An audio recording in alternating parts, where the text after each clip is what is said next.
the man who actually discovered the Jackson 5 and was written out of the story. There is a name that most people do not know, not because the work wasn't done, but because of a decision made inside Motown Records by men who understood the value of a story better than they understood the value of a person.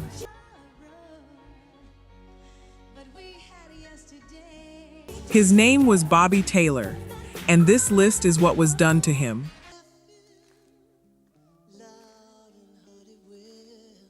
Number 10, the singer nobody told you about.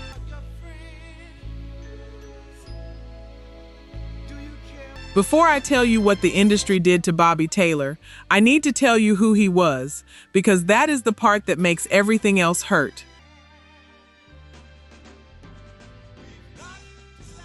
Bobby Taylor was born in Washington, D.C. in 1934. He came up through the doo-wop circles of New York, the same rooms that produced Frankie Lyman, the same training grounds that built Little Anthony and the Imperials.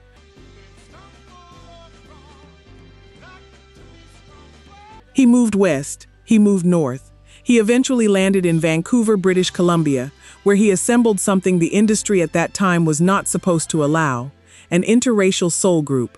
Black, white, and Asian American members, 3 Canadians in the lineup, an American out front.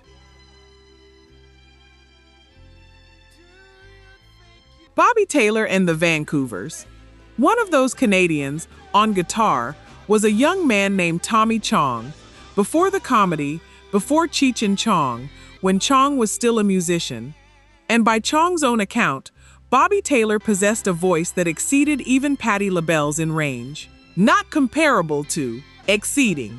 That is the specific word that was used by someone who shared a stage with him for years and understood exactly what he was describing.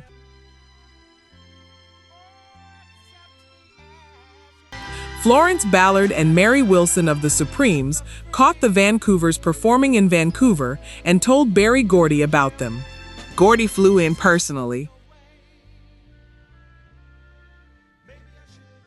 He was impressed enough to produce their debut single himself, Does Your Mama Know About Me?, a song about interracial dating, which in 1968 required a kind of courage that chart positions do not fully capture. It reached number 5 on the R&B chart, number 29 on the Billboard Hot 100. That was Bobby Taylor, a singer with a voice most people never heard, fronting a group most people do not know existed, already inside the walls of a label that would soon take something from him that he would spend the rest of his life trying to reclaim.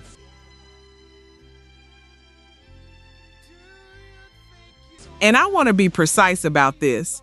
If this name is new to you today, that is not a reflection of what Bobby Taylor built. That is a reflection of what was done to it.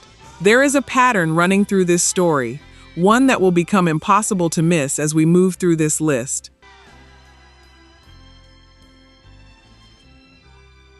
What happened to Bobby Taylor was not an accident, and by the time we reach number 1, you will understand exactly what I mean by that.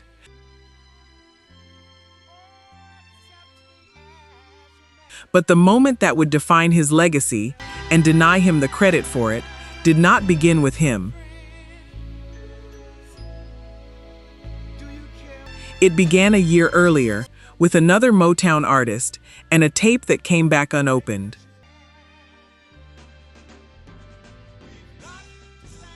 Number 9, the tape they sent back.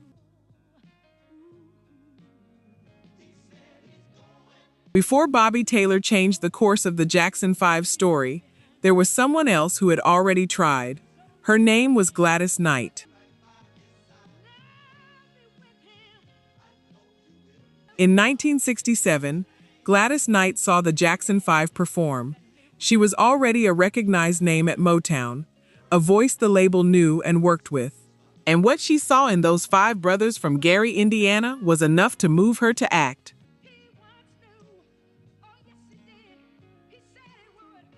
She called Motown. She recommended them. Joe Jackson, the boy's father, later described what she did in plain terms. She extended a helping hand to our family by calling Motown executives and talking their ear off to take time out of their schedule and meet with us. She believed in us before others.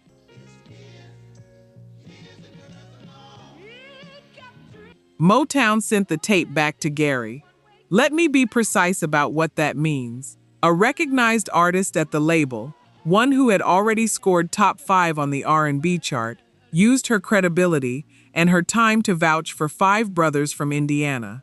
And the institution took what she sent them and returned it, without a contract and without a comment.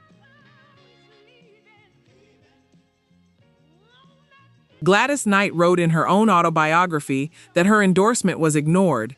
She was direct about it, her recommendation was dismissed, and Bobby Taylor's a year later was not.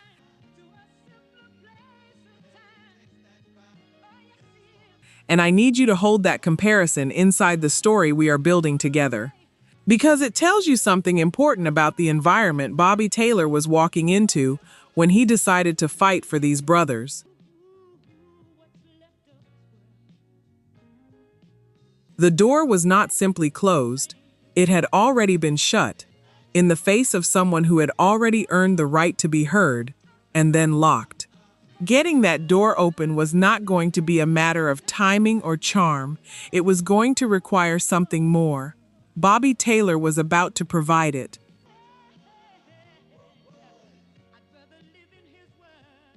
The moment that gave him everything he needed to start that fight happened on a stage in Chicago, and what he saw there stopped him cold. Real talk. Only 9% of you are subscribed. That hurts. We're spending hours digging through archives, fact-checking every detail, bringing these stories back to life.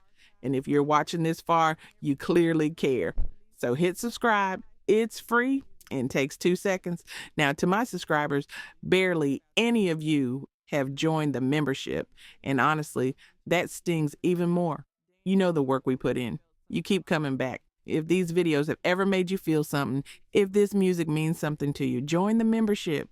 It's $1 coffee a month, and it's the only way we keep this going.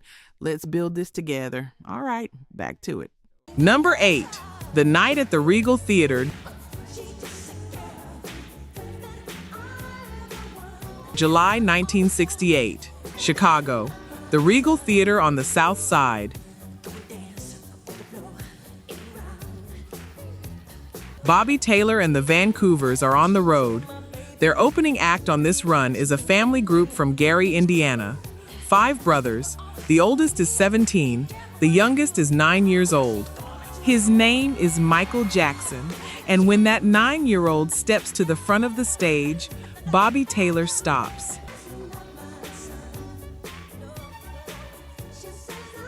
He described what he saw years later in an interview for a documentary on Michael Jackson's life.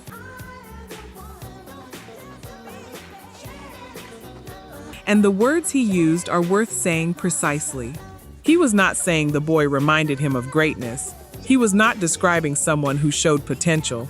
He said, he was singing like James Brown. He was dancing as well as James Brown. And I need you to hold that. This is a man with over a decade of professional music behind him. A man who had performed in the same circuits as Marvin Gaye and Smokey Robinson. A man whose voice made Berry Gordy board a plane to Canada.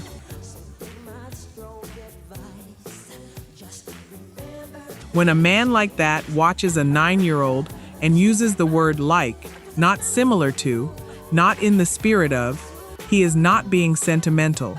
He is making a precise, documented, professional observation about something he had never seen before and knew immediately he would not see again if he didn't act. Bobby Taylor made a decision that night. He was going to do something about these 5 brothers from Gary, Indiana. He was going to get them inside the doors of Motown Records, regardless of what the institution had already said, regardless of how long it would take, regardless of what it would cost him personally.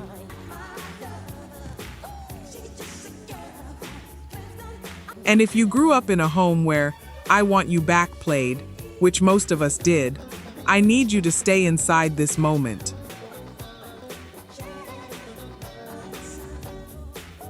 Because this is where it starts.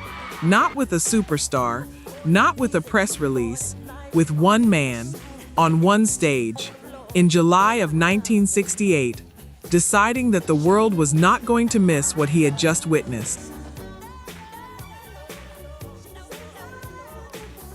Motown had already sent the tape back once. Getting the door open was not going to be easy.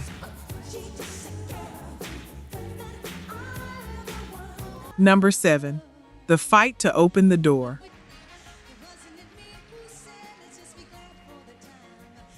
Bobby Taylor did not write a memo. He did not call Berry Gordy's office and request a meeting.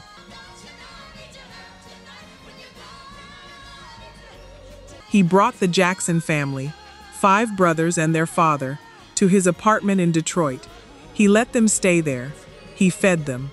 He coached them for days before a single audition had been arranged.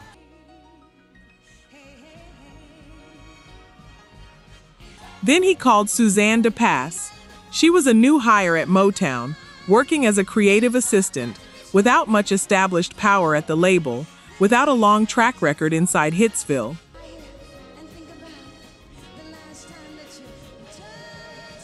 Taylor called her to his suite and told her to come hear something, and the Jackson 5 performed for her there, a cappella, in a living room, without a studio, without backing tracks, without anything except 5 voices and what they carried inside them. Suzanne DePass became their champion at the label.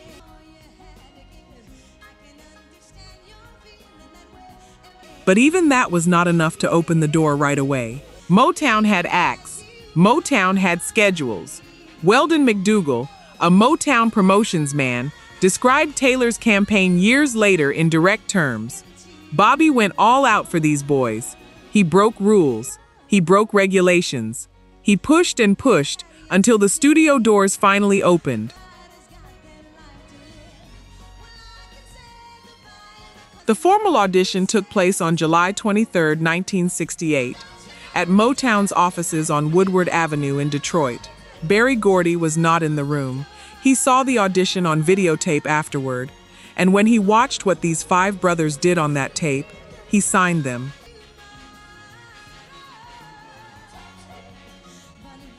Bobby Taylor made every inch of that path possible.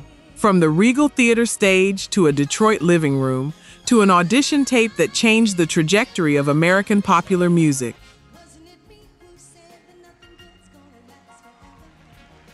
That path exists because one man walked every foot of it himself, at personal cost, against institutional resistance, and on the strength of what he had seen in a 9-year-old boy on a Chicago stage.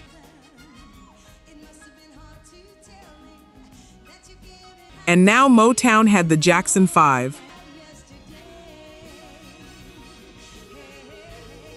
Number 6. Inside the studio. 1969. Bobby Taylor goes to work. He is the Jackson 5's first producer at Motown Records. Over the following months, he records over 24 songs with the group, cover versions of soul classics, Motown catalog material, original compositions, working with the Funk Brothers, the legendary session players behind virtually every Motown record ever made. He is building a portrait on tape of what these 5 brothers are capable of, and he is especially building a portrait of what the youngest one can do. Everything I gave him to sing, he could sing it right back. That is what Bobby Taylor said about Michael Jackson in that studio. Instantly in tune, with a feeling that a child has no business possessing and that cannot be manufactured or coached out of someone who does not carry it inside them.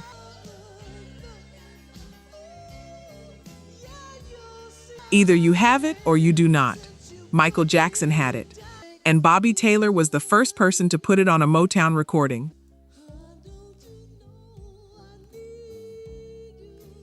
produced their version of Who's Lovin' You, a Smokey Robinson composition, with Michael on lead vocals. The people inside Motown who heard that tape were stopped by it, because what that boy did with that song was not what a 10-year-old was supposed to be capable of.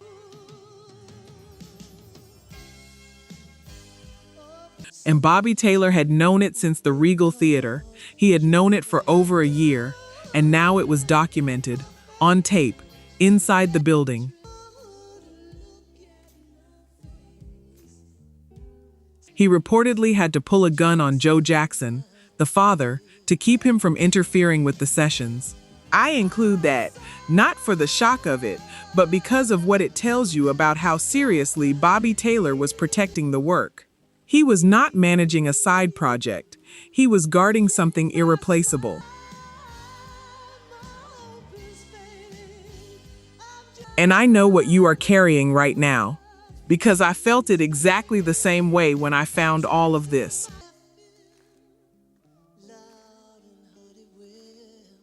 A man who housed them, who fought for them, who put them on tape, who protected the sessions from their own father, and who believed, completely, that he was building something that was going to last. He was right about that. Number 5, Too Old-Fashioned.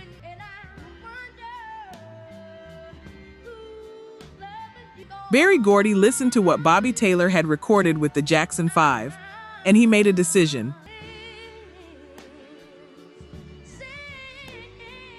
The productions were, and this is the word that appears in the historical record, too old-fashioned. Gordy wanted something contemporary. He wanted a sound that would cross over from the R&B chart and land in every living room in America at the same time. He decided that someone else would build it.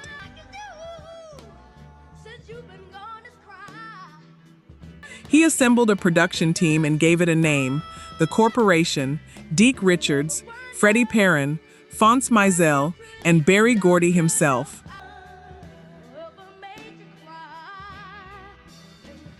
The name was deliberately chosen to be anonymous because Gordy had learned, watching Holland Dozier Holland become as famous as the artists they produced, that no individual producer should ever grow larger than the institution. No faces, no single names, just the corporation. They took over production of the Jackson 5.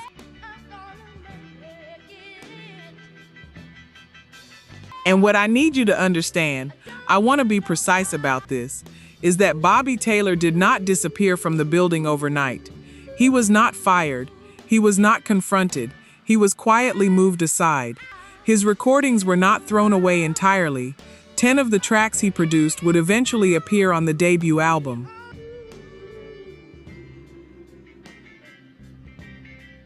But the sound that would define the Jackson 5 to the world, the sound that would conquer every chart it touched, was going to come from the corporation.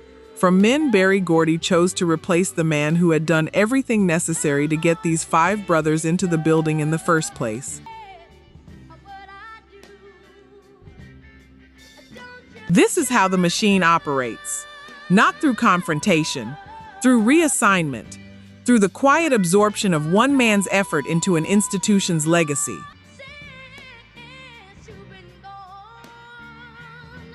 Through the slow, methodical shrinking of a name until the name itself seems unnecessary.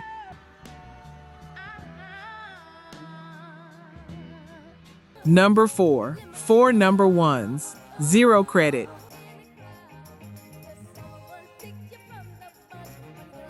You know these songs. I mean that precisely and completely. You know them the way you know the air in the rooms you grew up in.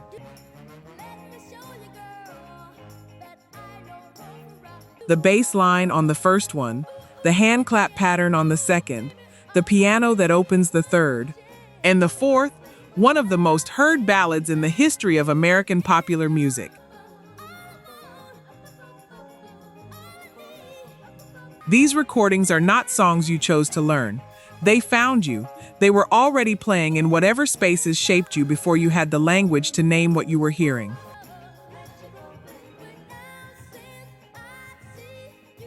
Knowing these songs and knowing what it cost to get them made, Those are two different kinds of knowing.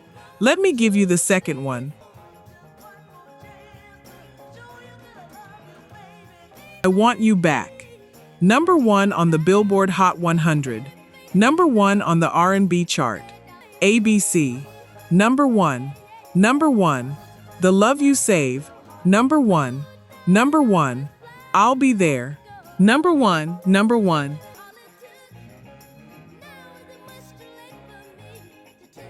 The Jackson 5 became the first group in the history of American popular music to have their first 4 singles all debut at number 1. Not top 5, not top 10, number 1. Each of them, in sequence. An achievement that had never happened before and has not been repeated since.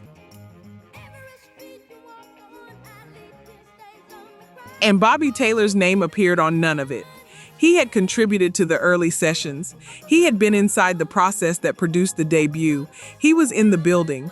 And when the credits ran on the greatest debut run in the history of this music, his name was not there.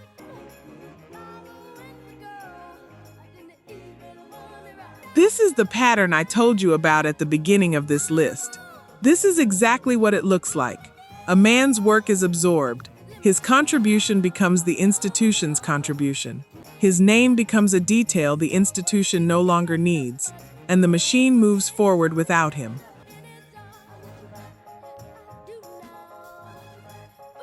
But the erasure of Bobby Taylor was not yet complete.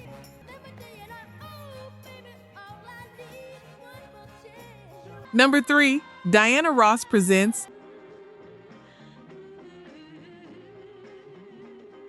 December 12, 1969. Motown released the debut album of the Jackson 5. It reached number 5 on the pop albums chart. It spent 9 weeks at number 1 on the R&B albums chart.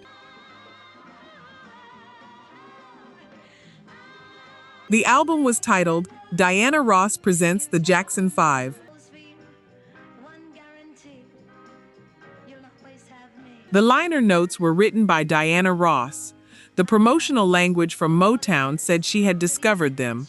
That story ran in every newspaper and every television program that covered the Jackson 5's arrival. Diana Ross found these 5 brothers from Gary, Indiana. Diana Ross introduced them to the world.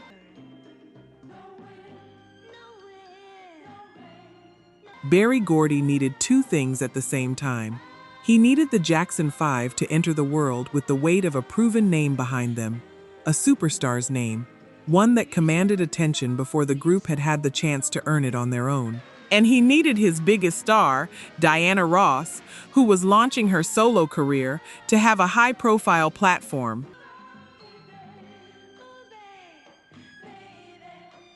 He solved both problems with one decision: ask Diana to present them. She wrote the liner notes. She introduced them at the LA Forum in August 1969. The marketing said she discovered them. It was a story. It served a purpose. And it stuck.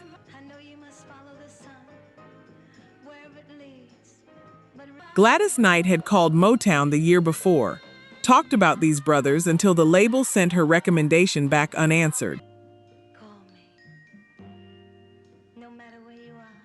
Bobby Taylor produced 10 of the 12 tracks on this debut album. His name is in the interior credits. It is not on the cover. It is not in the headline. It is not in any version of the discovery story the industry chose to tell the world when the Jackson 5 arrived.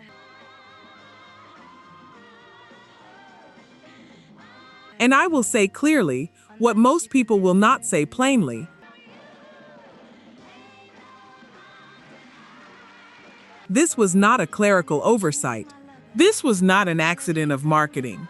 This was a system, one that had been running at this label long before Bobby Taylor arrived, that knew exactly whose name it needed and exactly whose name it could afford to lose. The name it chose to lose was his. Number 2, The Long Way Down.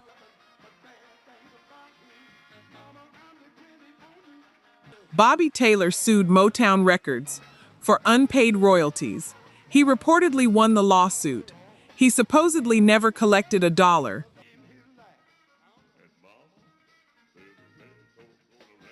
His own solo career at the label had already stalled. Tailor-Made Soul was released in 1969 and sold poorly.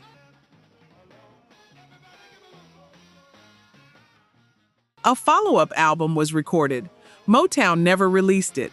He auditioned for the open spot in The Temptations after David Ruffin was let go, the same Temptations whose music the Vancouvers had been covering when Berry Gordy first flew to Vancouver to hear them. He had the voice for it, the range for it, the Motown history behind him. Dennis Edwards got the job.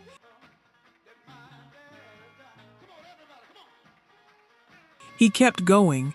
Through the 1970s, he battled throat cancer. He survived it. He moved to the United Kingdom, assembled a new version of the Vancouvers, and recorded for smaller labels.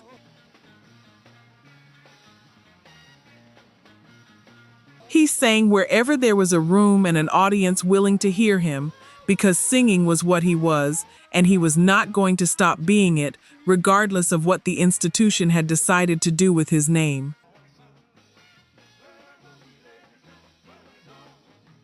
He moved to Beijing, then to Hong Kong.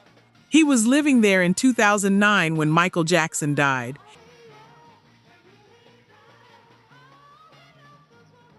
He gave interviews, he went on NBC's Dateline, he told anyone who would listen exactly what he had witnessed at the Regal Theater in July of 1968. A child, 9 years old, singing like James Brown and dancing as well as James Brown. He told that story with the authority of a man who had been there, because no one else who had been there was telling it with that kind of precision. In the final years of his life, Bobby Taylor sang at friends' nightclubs in Hong Kong because he was a singer, and singers sing.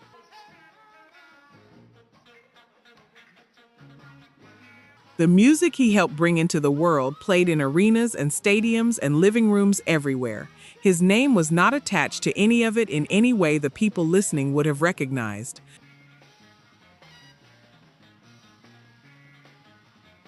Some of you are going to look up Bobby Taylor when this video ends. Good! That is exactly the point.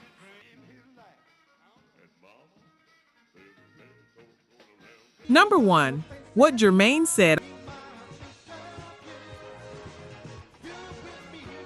on July 22, 2017, Bobby Taylor died in a hospital in Hong Kong. He was 83 years old. He had been undergoing treatment for leukemia.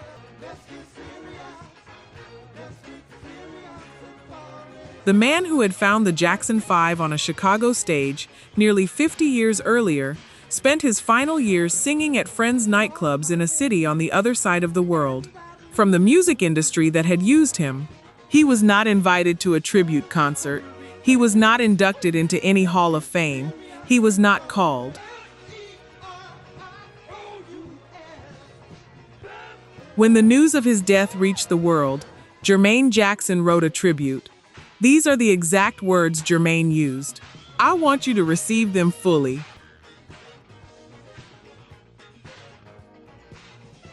Our mentor Bobby Taylor put J5 on the path, worked with us on many songs on first album, taught me so much about singing when feeling.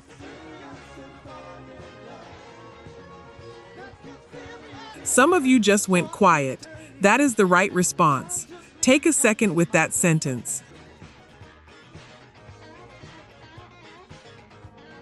Because it comes from one of the brothers themselves.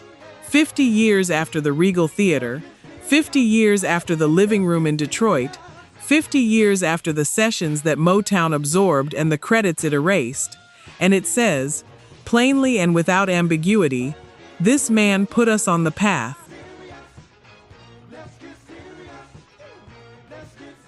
Berry Gordy, in the aftermath of Taylor's death, acknowledged that it was Bobby Taylor who had guided the Jackson 5 to Motown. The Motown Museum now credits Bobby Taylor formally, on its official page, as the person who discovered the group and brought them to the label's attention. He was not alive to see it.